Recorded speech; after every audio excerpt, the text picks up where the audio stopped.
حضور کی خدمت میں ایک جنازہ لایا گیا تو حضور نے انکار کر دیا، کہا میں جنازہ نہیں پڑھاؤں گا۔ فرمایا یہ شخص میرے عثمان سے بغض رکھتا تھا اور اس کو اللہ نے بھی اپنی رحمتوں سے محروم کر دیا ہے۔ عثمان غنی وہ ہیں جس سے اللہ کے فرشتے بھی حیا کرتے ہیں۔ حضرت عثمان غنی تو حضور علیہ الصلوۃ والسلام کے محبوب ہیں، ان کو جنت کی بشارت دی گئی ہے، داماد رسول ہیں، نورین ہیں، عشرہ مبشرہ میں سے ہیں، 4 جلیل القدر خلفاء میں ان کا نام شامل ہے۔ آقا کریم نے کہا آج کے بعد کوئی عمل عثمان کو نقصان نہیں دے گا، اور کہا عثمان سے میں حیا کیوں نہ کروں، اس سے اللہ کے فرشتے بھی حیا کریں۔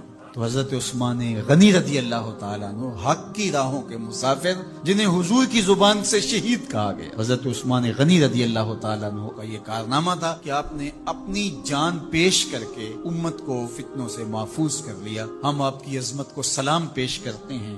جب حضرت عثمان غنی رضی اللہ تعالیٰ عنہ کا محاصرہ کر دیا گیا اور یہ خلافت کا آخری آپ کا دور ہے، 82 سال کی عمر تھی اس وقت آپ کی، اور یہ تاریخ کا دردناک باب ہے کہ حضرت عثمان غنی پر 40 دن تک پانی بند رہا۔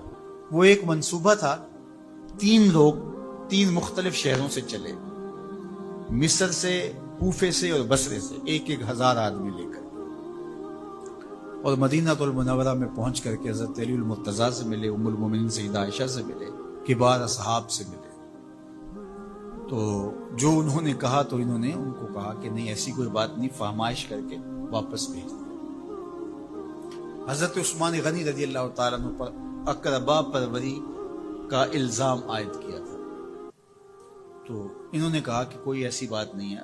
پھر یہ تھا کہ آپ نے کم عمر گورنر، کم عمر لوگ مقرر کیے، تو حضرت عثمان نے کہا کہ حضرت اسامہ بھی تو کم عمر تھے، حضور نے ان کو اگر مقرر کیا ہے تو یہ تو مثال ہمارے سامنے موجود ہے، لیکن یہ ایک منصوبہ تھا، اس منصوبے کے تحت یہ 3 جگہوں سے لوگ آئے تھے۔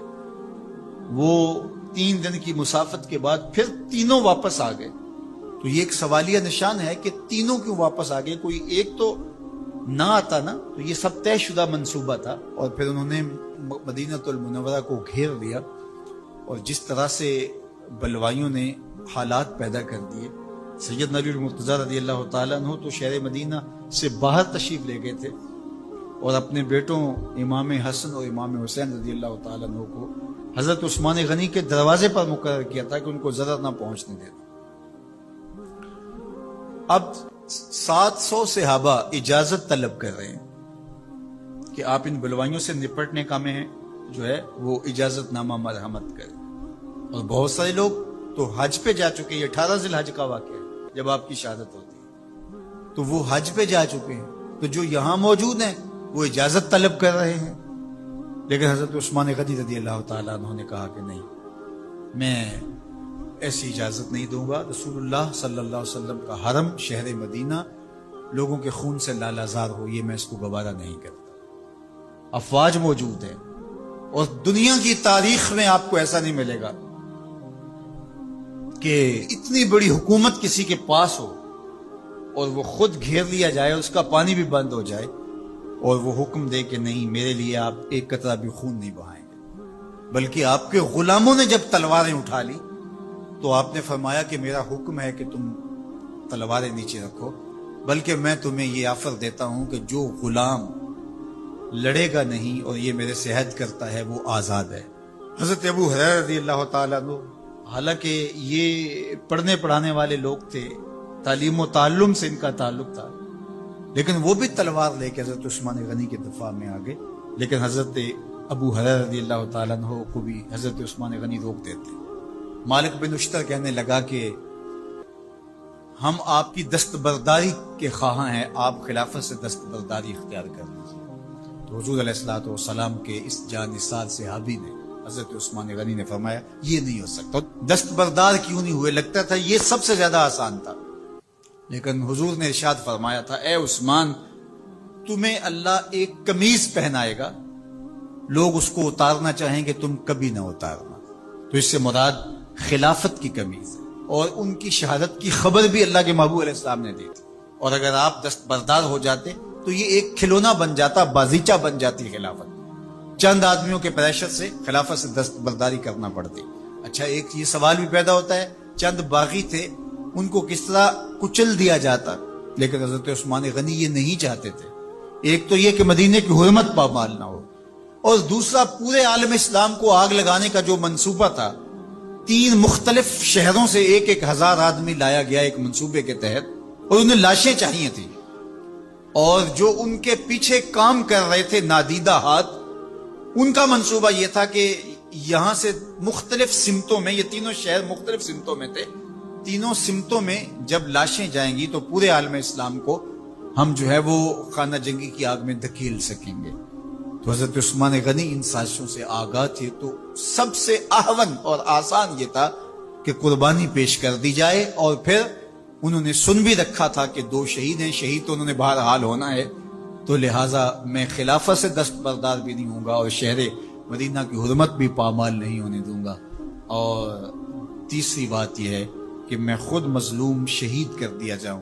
تو وہ آپ نے یہ گوارا کر دیا. تو 18 ذوالحج تھا، جمعے کا ہی دن تھا، اور حضرت عثمان غنی رضی اللہ تعالیٰ عنہ روزے سے تھے، عصر کا وقت تھا، قرآن مجید کی تلاوت کر رہے تھے. حضرت امام حسن، امام حسین اور حضرت عبداللہ بن زبیر اور دیگر لوگ آپ کے دروازے پہ پہرا دے رہے تھے، لیکن باغی پچھلے گھر سے دیوار پھلانگ کے آپ کے گھر میں داخل ہوئے اور تلوار سے وار کیا. آپ کی زوجہ حضرت نائلہ آگے بڑھی اور ہاتھ سے روکنا چاہا، آپ کی انگلیاں کٹ گئی.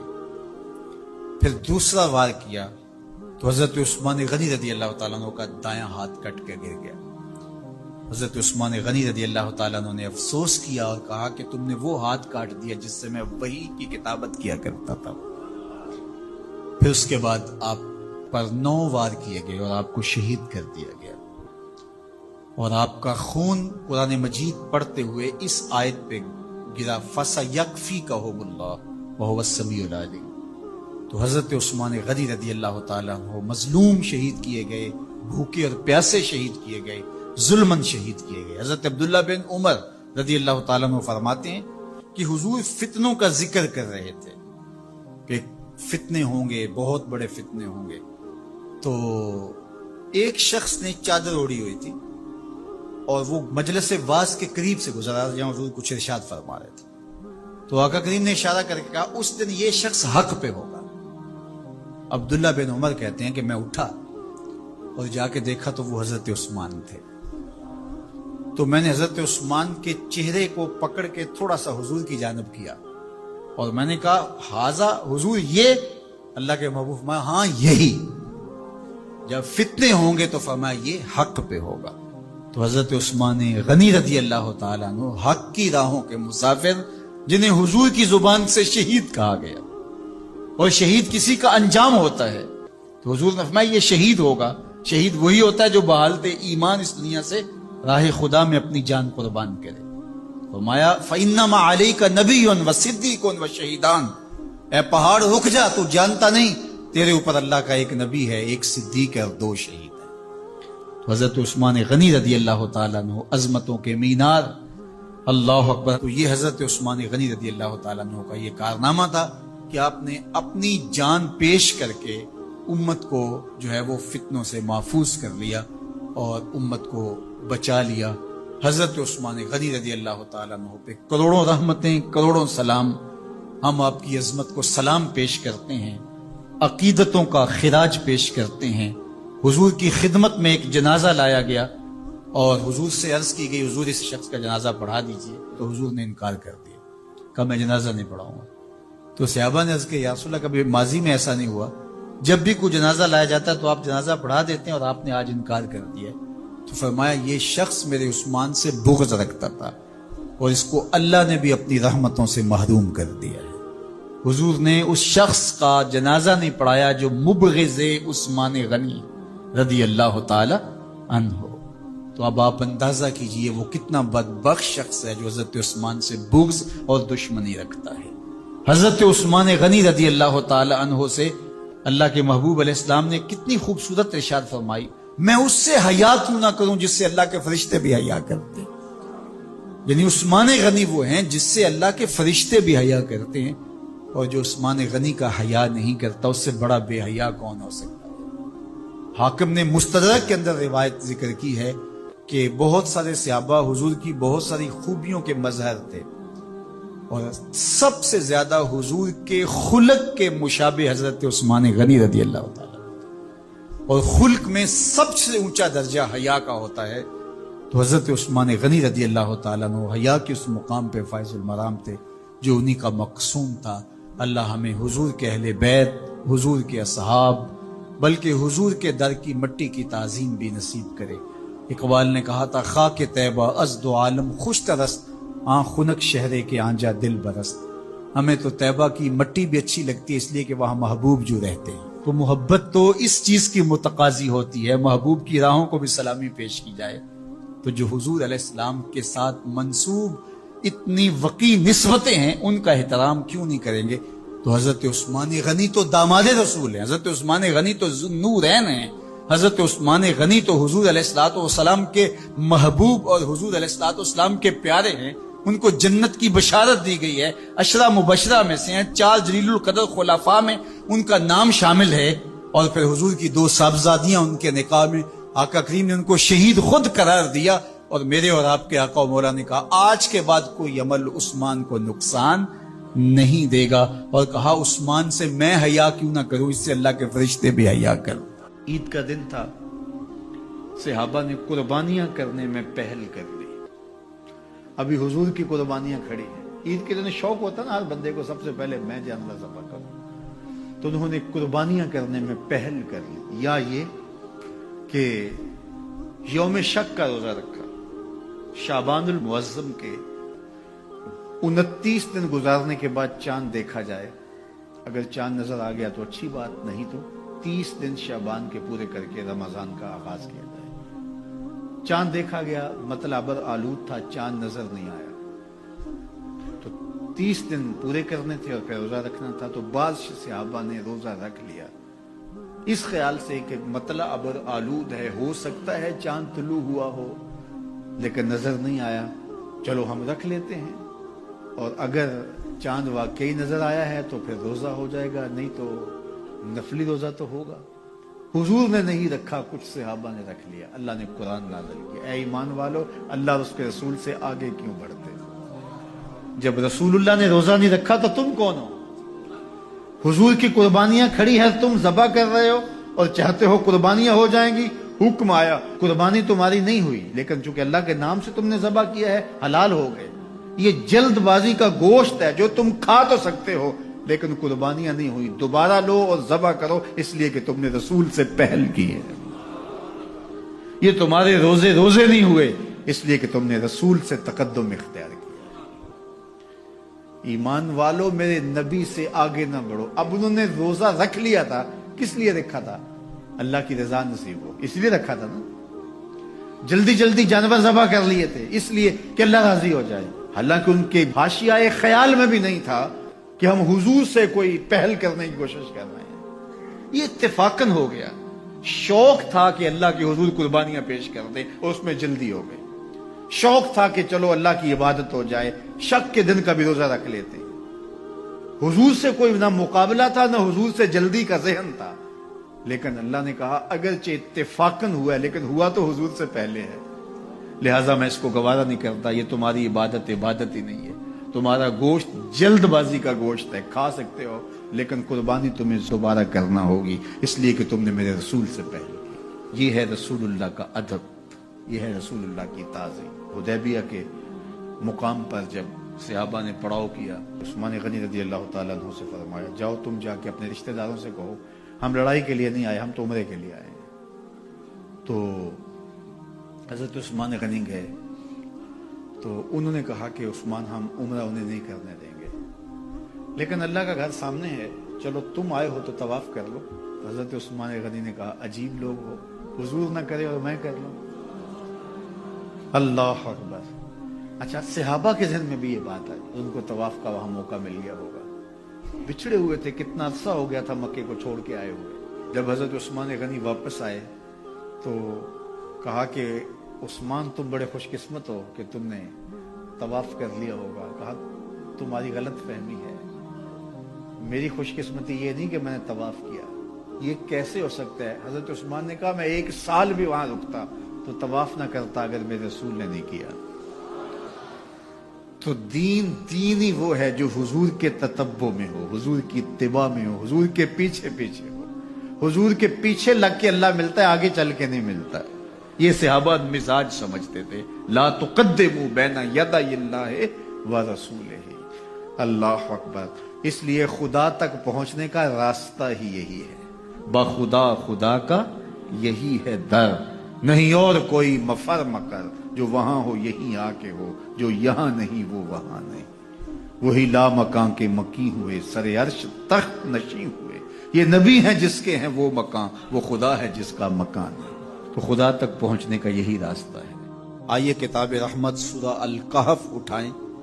اللہ تعالیٰ نے ایک واقعہ بیان کیا ہے حضرت موسیٰ اور حضرت خضر علیہ السلام کا، کہ حضرت موسیٰ علیہ السلام عزم مصمم کر کے جب چلے تو اللہ فرماتا ہے کہ ہم نے حضرت موسیٰ علیہ السلام کو جس بندے کی نشانی بتائی تھی وہ بندہ ان کو وہاں مل گیا۔ سفید چادر اوڑے حضرت خضر علیہ السلام وہاں لیٹے ہوئے تھے، تو یہ جا کے ان کے پاس کھڑے ہو گئے کہ حضرت میں آپ کی خدمت میں اس لیے آیا ہوں کہ اللہ نے آپ کو جو خصوصی علم عطا کیے ہیں میں ان کو سیکھنے کی غرض سے آپ کی چوکھٹ پہ آیا ہوں۔ کہا تم میرے ساتھ صبر نہیں کر پاؤ گے، معاملے مشکل ہیں، سفر دشوار ہے، منزل کٹھن ہے، اور میرے معاملات ایسے ہیں کہ تم اعتراض کرو گے اس کے بغیر تم رہ نہیں سکتے۔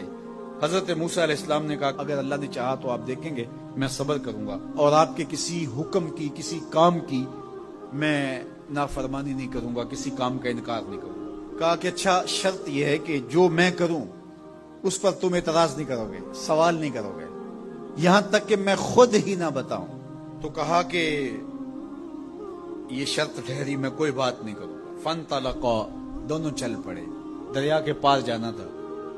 جو کشتی کا مالک تھا، کشتی بان تھا، وہ حضرت خضر علیہ السلام کو جانتا تھا، تو اس نے کرایہ بھی نہیں لیا۔ لیکن جب کشتی پر سوار ہوئے تو عصا مار کے حضرت خضر علیہ السلام نے کشتی کا ایک پھٹا توڑ دیا۔ تو بے ساختہ حضرت موسیٰ علیہ السلام نے کہا آپ نے پھٹا توڑ دیا، یہ سارے ڈوب جائیں؟ کہا میں نے کہا تھا نا تم میرے کاموں پہ صبر نہیں کر پاؤ گے۔ تو حضرت موسیٰ کو یاد آیا، کہا میں بھول گیا تھا، اس پر مواخذہ نہ کیجیے۔ پھر دونوں چل پڑے۔ بچے کھیل رہے تھے، ایک خوبصورت لڑکا وہ بھی بچوں میں کھیل رہا تھا۔ حضرت خضر آگے بڑھے اور اس کی گردن مروڑ دی، اس کو قتل کر دیا۔ صاحب شریعت تھے حضرت موسیٰ علیہ السلام، نہ رہ سکے، پھر بول پڑے ایک جان کو بغیر کسی جان کے بدلے میں قتل کر دیا، اس نے گوایا کیا تھا ہمارا؟ آپ نے بہت ہی جو ہے وہ غلط کام کیا، یہ کام اچھا نہیں کیا آپ نے۔ کہا میں نے کہا نہیں تھا کہ تم میرے ساتھ صبر نہیں کر پاؤ گے۔ کہا ایک موقع اور دے دیجئے، اب اگر میں نے کوئی اعتراض اٹھایا تو پھر دوبارہ مجھے آپ اپنی صحبت میں نہ رکھیے، عذر تمام ہو جائے گا۔ پھر دونوں چل پڑے، یہاں تک کہ ایک بستی میں دونوں آئے تو آپ نے بستی والوں سے کہا کہ ہم مہمان ہیں، آپ ہماری مہمان نوازی کیجیے، کھانا کھلائیے۔ تو انہوں نے انکار کر دیا، کہا کہ ہم تو آپ کو بلایا نہیں ہے، آپ خود آئے ہیں، آپ اپنے کھانے کا خود انتظام کیجیے۔ گزر رہے تھے گلی سے تو ایک دیوار گرنا چاہ رہی تھی، تو جلدی سے اس دیوار کو مرمت کر دیا۔ کہا حضرت ہم اگر چاہتے تو اس پہ اجر لے سکتے تھے، انہوں نے ہمیں کھانا تک نہیں دیا اور ہم ان کی دیواریں سیدھی کر رہے ہیں۔ کہا اب تمہاری میری جدائی ہو گئی، تم نے یہ بھی اعتراض کر دیا۔ تو انہیں یاد آیا کہ وہ یہ بھی اعتراض ہو گیا، اب میں تمہیں بتاتا ہوں کہ یہ 3 کام میں نے کیوں کیے۔ اللہ اکبر۔ اب سنیے، قرآن ہمیں بتاتا ہے کہ ظاہری علم بھی ہوتا ہے لیکن کوئی باطنی علم بھی ہوتا ہے۔ کہا وہ پہلی بات کشتی والی سنو، یہ 2 مسکین بچوں کی کشتی تھی، ان کے گھر کا چولہا اس کی کمائی سے جلتا تھا۔ دریا کنارے کنارے ایک ظالم بادشاہ رہا تھا جو لوگوں کی کشتیاں چھین رہا تھا، ہم نے تھوڑا سا عیب لگا دیا، وہ ٹوٹی کشتی چھوڑ کے چلا گیا۔ اب وہ تھوڑے سے پیسے لگا کے کشتی مرمت کرا لیں گے، گھر کا چولہا جلتا رہے گا، بتاؤ اچھا کیا یا برا کیا؟ کہا رہی بات اس بچے کی جس کو ہم نے قتل کیا، اس کے ماں باپ مومن تھے، نیک تھے، صالح تھے، بچے نے بڑا ہو کے بہت برا ہونا تھا، ہم نے اس کو قتل کر دیا، اللہ اس کے بدلے ان کو بہتر اولاد دے گا۔ علماء تفسیر نے لکھا ہے اس بچے کے بدلے میں اللہ نے ان والدین کو ایک بیٹی عطا کی جس کی نسل سے 70 نبی پیدا ہوئے۔ دیوار کی کہانی بھی سن لیجئے، یہ شہر کے 2 یتیم بچوں کی دیوار تھی،